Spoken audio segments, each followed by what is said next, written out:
আজ আমি আপনাদের কবি বরুণ হালদারের দুটি কবিতা পাঠ করে শোনাব।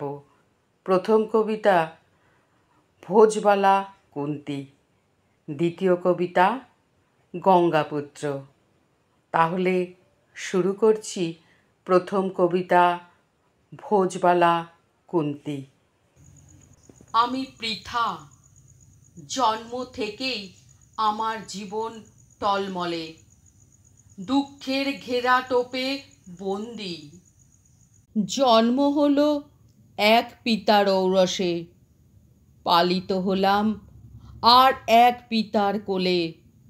নাম হলো ভোজবালা কুন্তী। সেবায় প্রসন্ন দুর্বাসা মুনির অযাচিত আশীর্বাদ পেলাম। কৌতূহল বশত করেছি প্রয়োগ, অকস্মাৎ আমার কোলে এলো পুত্র সন্তান। আমি কুমারী কুন্তী, দুঃখ, লজ্জা, অপবাদের ভয়। এখন কি হবে? আমি কি করি, কি করি? সমাজের কঠোর অনুশাসন, লোক লজ্জার ভয়ে ফুটফুটে সন্তানকে কবচ কমণ্ডলের সাথে চোখের জলে ভাসিয়ে দিলাম গঙ্গা জলে। স্বয়ম্বরে রাজপুত্র পাণ্ডুর সাথে বিয়ে হয়ে হলাম হস্তিনাপুরের মহারানী।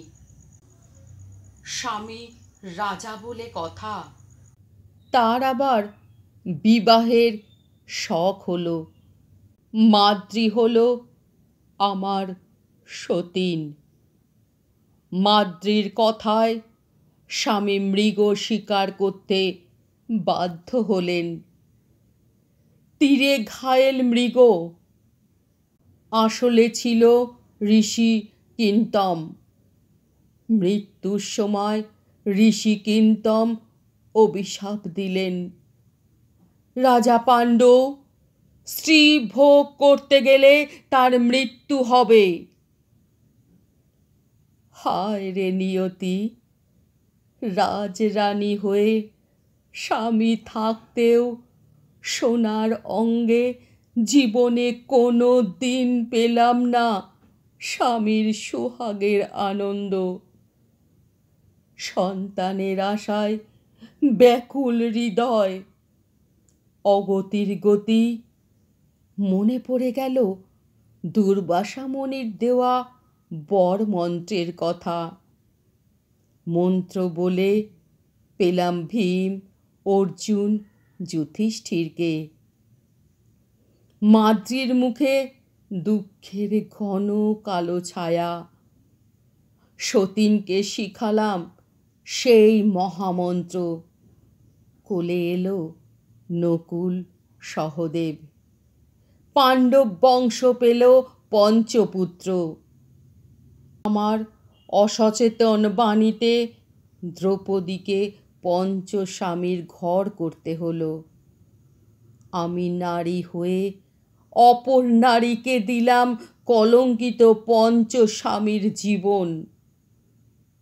আমার দুর্ভাগা জীবন, হায় বিধি, তুমি এই লিখেছিলে আমার ললাটে।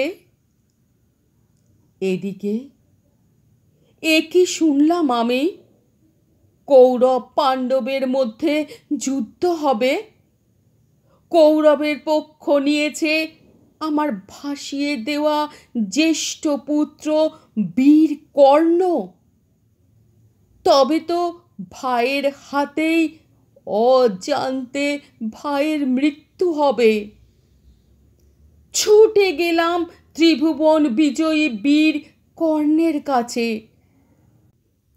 করজোড়ে মাতৃত্বের অধিকারের কত অনুনয় বিনয়। আমার চোখের জলের মূল্য দিল না কর্ণ। জ্যেষ্ঠ পুত্রের মুখে আমার আর মা ডাক শোনা হলো না। আমার জীবনে কেন এত পরিহাস? বিধাতা, তুমি কেন এত দুঃখ দিলে আমায়? বলো, কেন এত দুঃখ দিলে? বলো, বলো, বলো।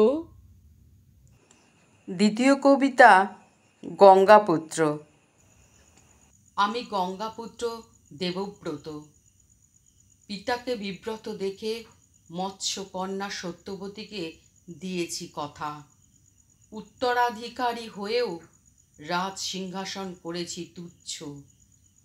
প্রতিজ্ঞা করেছি কোনো দিন বসব না হস্তিনাপুরের রাজ সিংহাসনে। শুধু তাই নয়, সত্যবতীকে দিয়েছি জননীর সম্মান। রাজসুখ দূরের কথা, জীবন গেলেও মুখের কথা নড়চড় হবে না। মা গো, আমি তোমার জ্যেষ্ঠ সন্তান দেবব্রত। মা ডাকের মধ্যে যে অপার মহিমা আছে, সেই সুখের জন্য আমি রাজপাট ছেড়েছি। তবুও তুমি শান্তি পেলে না মাতা? তোমার সুচতুর কুটিল বুদ্ধিতে তুমি চেয়ে বসলে আমার কাছে সেই ভয়ঙ্কর বেদনার বাক্য। তোমাকে আমি মায়ের স্থান দিয়েছি। তোমাকে বিচলিত দেখে আমি ভালো থাকি কি করে? তোমার মুখে শত ঝঞ্ঝার কালো মেঘ আমি সহ্য করি কি করে মাতা? আমার কপালে সূর্যের টিকা জ্বলজ্বল করে জ্বলছে। মাগো, এই নাও, তোমাকে দিলাম কথা, আমি চিরকুমার হয়ে থাকব আজীবন। তাহলে আর আমার ঔরসজাত সন্তানের প্রশ্নই থাকবে না। বাঁশ না থাকলে বাঁচবে না কোনো দিন বাঁশরি। হস্তিনাপুরের রাজ সিংহাসনে বসবে বিচিত্র বীর্যের সন্তান। মা, মাগো, একটিবার মুখ তোলো। তোমার চিন্তামুক্ত মুখ দেখে আমি শান্তি পাই। পৃথিবীর সব সুখের থেকে মায়ের মুখের হাসি দামি। আমি চেয়েছিলাম আমার ভাই বিচিত্র বীর্য রাজ সিংহাসনের উপযুক্ত হয়ে উঠুক, রাজবিদ্যায় পারদর্শী হোক। ধনুর্বিদ্যা শেখাতে চেয়েছি নিজের শিক্ষার সবটুকু দিয়ে। তুমি বাধা দিয়েছ, আমাকে তিরস্কার করেছ। বিচিত্র বীর্য যদি বীর বিক্রম হয়ে উঠত, তাহলে অম্বালিকার স্বয়ংবর সভায় আমাকে পাঠাতে না তুমি মাতৃশক্তির আদেশে। আমি তোমাকে মায়ের আসনে বসিয়েছি, তুমি কোনো দিন পুত্রের আসন দাওনি আমাকে। নিয়েছ ছিনিয়ে রাজ সিংহাসনের গরিমা, কৌশলে হরণ করেছ আমার সংসার সুখ। বুকের মধ্যে সহস্র যুগের প্রলয় চলছে, ত্রিভুবন বিজয়ী বীর হয়েও কোনো দিন প্রশ্ন তুলিনি। মাগো, তোমার মনোবাসনায় আমি জীবনের সব সুখ ত্যাগ করেছি। দিক বিজয়ী বীর ভীষ্ম তোমার স্নেহের ছায়াতলে নিঃশ্বাস নিতে চায়। বিচিত্র বীর্যের প্রতি যে মাতৃসুধা আছে তোমার চোখে, তার কিঞ্চিত পরিমাণে আমাকে দাও। মাগো, কিঞ্চিত স্নেহ দিও। মাগো, কিঞ্চিত স্নেহ দিও। কবি বরুণ হালদারের লেখা ও আমার আবৃত্তি পাঠ আপনাদের যদি এতটুকু ভালো লেগে থাকে, অবশ্যই এই ছোট্ট চ্যানেলটিকে সাবস্ক্রাইব করে পাশে থাকার অনুরোধ রইল। নমস্কার।